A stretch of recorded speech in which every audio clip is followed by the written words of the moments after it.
It's been just over a week since the launch of the Nintendo Switch 2, and I've been having fun playing around with the system. But as I mentioned in my review earlier this week, right now it doesn't offer much in terms of new experiences. However, one aspect of the hardware that is very interesting is the backward compatibility with Switch 1 titles. In my earlier video, I did cover a few bigger titles that many people were curious about, and the consensus was it does help most titles perform better. And in this episode, we're going to look at 11 more titles, some of them that I would consider deep cuts, that all struggled on Nintendo Switch 1 hardware, but run at 60 FPS on Nintendo Switch 2. Some of these titles may surprise you, and if we get enough demand and interest for more titles, just let me know what they are in the comments below, and I'll be happy to make a follow-up video. And with that out of the way, let's go ahead and jump in. Up first is No Kuni 2 Revenant Kingdom. This is an action role-playing game that was developed by Level 5 and published by Bandai Namco on the Switch in September of 2021. Now, the Switch version released with little marketing and came and went pretty quick, but it's not a bad game at all with a Metacritic at 80%. The uncapped frame rate on the Switch 1 has the game running at around 45 FPS, and in combat it can slow down even more. On the Switch, No Kuni 2 runs at a dynamic resolution and it hits 720p in handheld mode and 1080p in docked mode. However, the frame rate and resolution can vary, particularly in the overworld and larger areas, and sometimes it can drop significantly. Now, turning our attention to backward compatibility on the Switch 2, the game easily hits its 60 FPS target, even in heavy combat during these early sections of the game. And overall, I think this is the best way to play No Kuni 2 on a handheld device, and it's worth a look if you're into RPGs or if you enjoyed the first game in the series but never played this one. It's currently $10 on the eShop, and Nintendo has listed no compatibility issues when running on the Switch 2. If you want to check out this release, this could be a very good time to do so. I personally never played the game, so I'll be checking this out and playing through it, as it does seem like a fun RPG that I can sink some time into.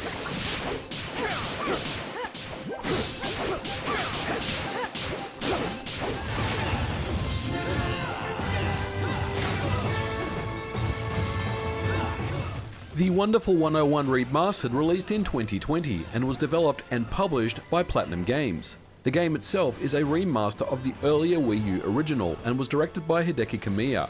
Now, the game itself is quite fun, but the Switch remaster never quite sat well with me, as it was originally a Kickstarter in 2020, as Platinum Games themselves were self-publishing the release. The Kickstarter was a strange move, as the game was already completed in its development, and this really left a bad taste in my mouth. However, that aside, the Switch remaster is great, with extra content and very clean graphics. The game targets 1080p in docked mode and 720p in handheld mode. Unfortunately, its 60 FPS target doesn't get hit most of the time, so I decided to give this game another try on the Nintendo Switch 2, and it's excellent. Loading times are much improved, and that 60 FPS target is hit almost all the time. There's only a single frame drop here and there. If you have the game, then it might be worth another look on Switch 2 hardware.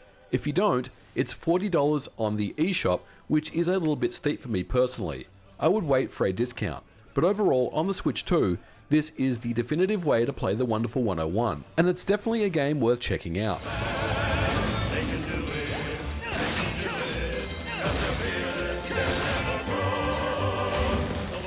One of the biggest surprises is Bomb Rush Cyberfunk. This was developed by Team Reptile and originally released in 2023. The game itself is a spiritual successor to Jet Set Radio Future, one of my favorite Sega titles. As soon as you launch into the game, you will recognize the art direction, the music, and the urban industrial locations of New Amsterdam. Make no mistake, this game is a love letter to fans of the Jet Set Radio games, and while we wait for Sega's official game to show up, the Switch version is a particularly interesting one, as it caps at 30 FPS by default. However, there is an option to uncap the frame rate. On the Switch 1 in this mode, you're looking at around 35 to 45 FPS for the most part. It's definitely not unplayable, but I'd personally recommend leaving the frame rate capped at 30 for smoother frame times and no stutter. On the Switch 2, Bomb Rush Cyberfunk is a surprise, running at 60 FPS with only a few minor drops here and there. And I'm very happy to see this on the Switch 2 with the game running so well. The resolution of the game is 720p in both in handheld and in dock mode, and it looks quite clean on Switch 2 either way you play, thanks to the visual quality of the game. In handheld mode especially, with that slight reduction to 720p, I think the game is worth a look on the Switch too. It really does transform the game into a buttery smooth experience that looks very clean. This is definitely a recommended one for sure, especially if you're a fan of the Jet Set Radio games.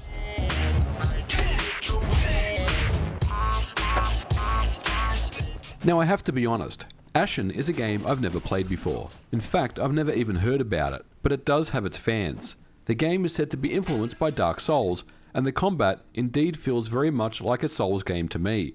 This is an Unreal Engine 4 title that originally released on Windows and Xbox in 2018 and saw a Switch port in 2019.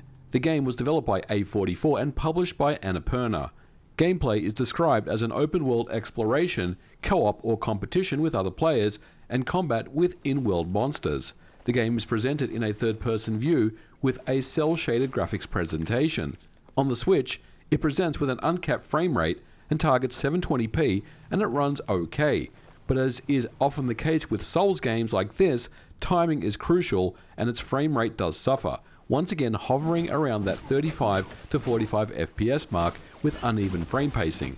The Switch 2 version enhances performance and maintains that 60 FPS target almost all the time, with only a drop in frame here or there for the first hour of gameplay that I tried. This is a much better experience, and if you were disappointed with the original Switch version, the Switch 2 may provide you with the performance boost that you are looking for, and it might be worth giving it another look.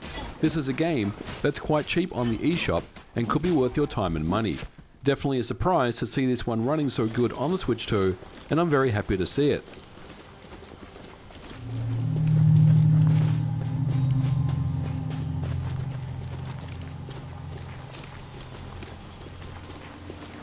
Darksiders 3 is an action role-playing game developed by Gunfire Games and published by THQ Nordic. Originally, the game was released for the PlayStation 4, Windows and Xbox One in 2018, and there was even a Stadia version. Remember that one? The Switch port would come later, releasing in September of 2021. Darksiders 3 was an interesting release on the Nintendo Switch, and overall it's a pretty decent port, especially when we consider the limitations of the hardware. But the visual quality is notably lower than the high-powered versions. Like many of the more ambitious ports of the era, it supports a dynamic resolution capping at 720p in docked mode and 540p in handheld mode. On the original Switch, it can run with an uncapped frame rate and looks pretty clean most of the time. However, there is hitching and traversal stutter that's also present, and the game once again maxes out at about 45 frames per second. The loading times can also be very slow as well. So how does it fare on the Nintendo Switch 2? Well, it does a pretty good job. All of these issues are addressed, and the game runs at 60 FPS with silky smooth performance. Of course, the dynamic resolution caps stay fixed at 720p in docked and 540p in handheld, which as we saw with Bayonetta 3 can look a little rough in handheld mode. But looking back at this release, the game never really ran quite well on any platform, and here on the Switch 2 we get some nice performance out of the box. And this is most welcome. Just like with the other titles that we've mentioned so far, this may be worth another look.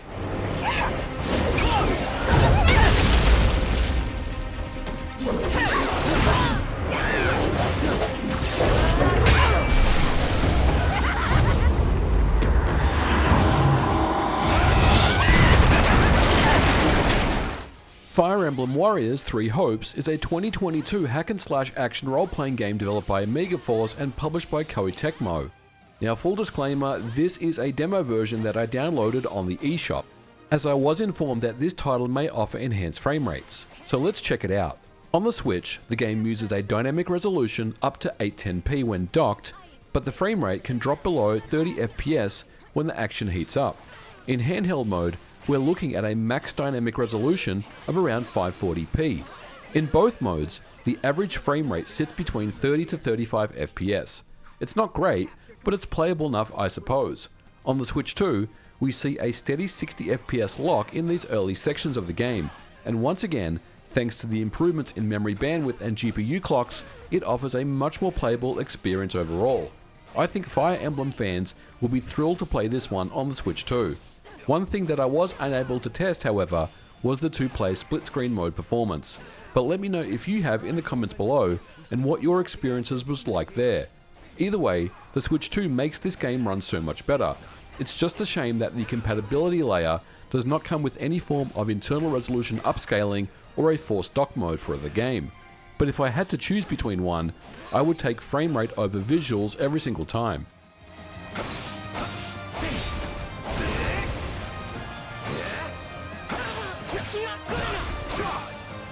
Saints Row the Third was a mixed bag on the Nintendo Switch. Originally when the game released, it did so without any form of dynamic resolution and suffered from poor input latency and slowdown, particularly during scenes with many explosions and particle effects.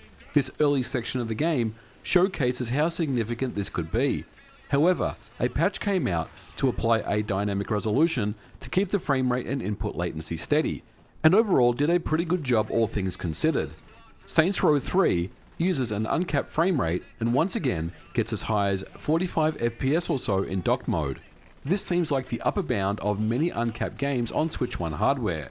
The resolution typically sits at 1080p but can drop to 720p when the action gets busy. While playing in handheld mode, the resolution runs at 720p but can also drop to as low as 480p. Now thanks to the game's uncapped frame rate, we get some nice wins on the Nintendo Switch 2. It hits 60 FPS without a single frame of slowdown in this early section. Dynamic resolution isn't applied at all. This is a 1080p docked and 720p handheld game. But it's clear that the texture resolution and various other reductions in shadows and lighting were applied to make this game run on the original Switch as good as possible. Saints Row the Third has gone from a mediocre Switch 1 port to something that may be worth checking out on the Switch 2. And while it's not Grand Theft Auto, it's a fun game in its own right, and might be worth a pickup on the eShop if you see it for a deep discount. I can't kill them all. I appreciate that kind of negativity.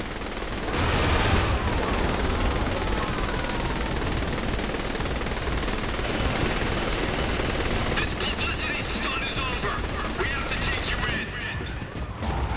Get us higher. I'm trying not to get shot here.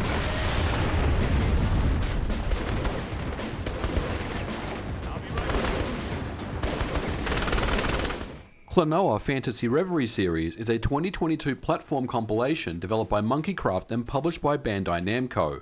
This game features remasters of two games, Klonoa Door to Phantom Isle, a PlayStation 1 title from 1997, and Klonoa 2 Lunati's Veil, originally releasing on the PlayStation 2 in 2001.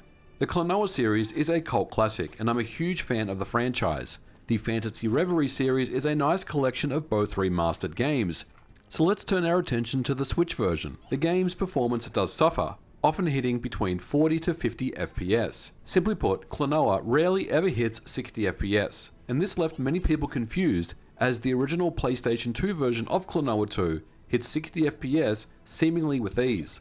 Resolutions target up to 1080p in docked mode and 720p in handheld mode, but it's hard to tell if these are fixed or a dynamic resolution is applied. Klonoa on the Switch looks very clean, and it's just a shame that the performance of the game does suffer.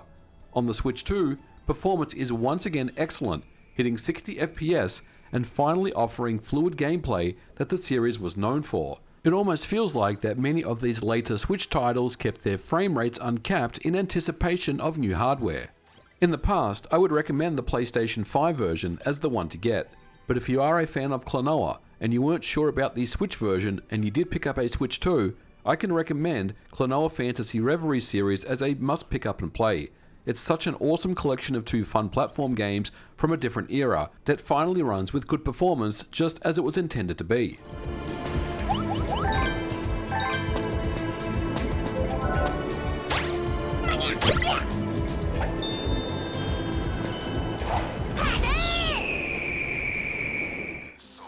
Layers of Fear 2 is a psychological horror game that was developed by Bloober Team, originally releasing in 2019 and saw a port to the Nintendo Switch in 2021. In the game, you control an actor on board a ship following instructions from an unseen director.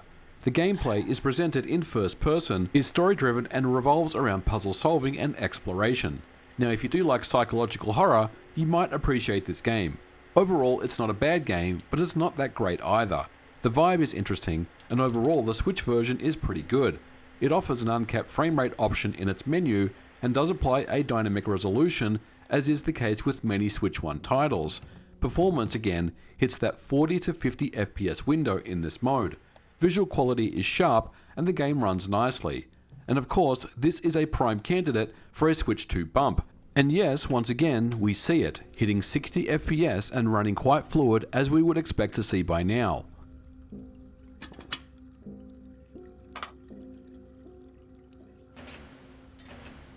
Resident Evil 5 on the Nintendo Switch was always an ambitious port.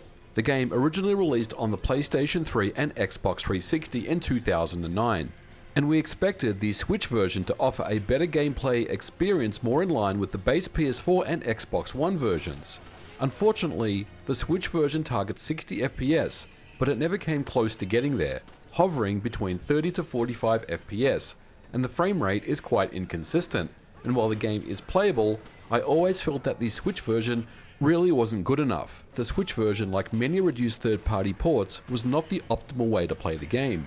It targets 1080p in dock mode and 720p in handheld mode, and uses AA to smooth out jaggies. Textures and shadows are quite low res. Via back compat on the Switch 2, we do see significant FPS boosts hitting 60 FPS almost everywhere. Now I'm told that the split screen mode also hits 60 FPS, and this is great to see earlier RE titles running on the Switch 2 as they were intended. These organic performance improvements are most welcome, and yes, while the game did originally release in 2009, and we did expect more from the original Switch version, we also have to remember that those 2009 releases never ran anywhere close to full frame rates on the 360 and PS3.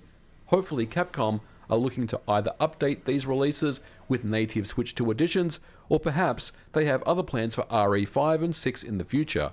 Either way, I'm happy to see Resident Evil 5 running as it was intended, even though it took many years to get there.